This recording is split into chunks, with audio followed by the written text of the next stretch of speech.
পরপর বেশ কয়েকটা প্রোগ্রাম রয়েছে। নমস্কার, আমি সায়নী। আমার চ্যানেল কবিতায় গল্পে সায়নীতে তোমাদের স্বাগত জানাই। কেমন আছো তোমরা অবশ্যই জানিও।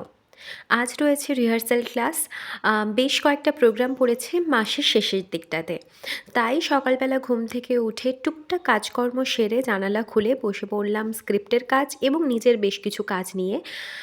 তার সাথে ভাইয়ের প্রজেক্টের একটু কাজ ছিল, তো ওটাও কমপ্লিট করলাম।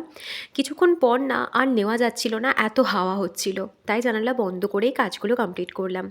আজকের লাঞ্চে লেফট ওভার একটা স্টাফিং পরোটা ছিল, ওটা নিয়েছিলাম, তাই ভাতটা নিয়েছিলাম অল্প একটু।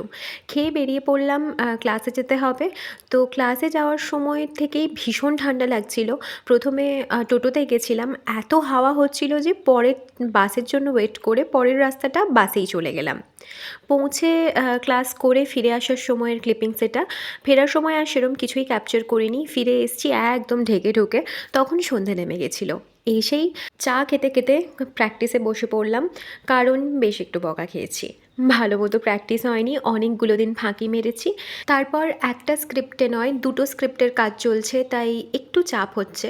যাই হোক, প্র্যাকটিস কমপ্লিট করে আজকে পিঠে বানানো হয়েছিল বাড়িতে। তো ডিনারে ছিল পিঠে, আর ফেরার সময় একটুখানি তেলে ভাজা কিনে এনেছিলাম, তো ওটাই ছিল। কিনে আনা কয়েকটা জিনিস গুছিয়ে রেখে আজকের দিনটা শেষ করলাম। দেখা হচ্ছে পরের ভিডিওতে। আজকের মতো এলাম।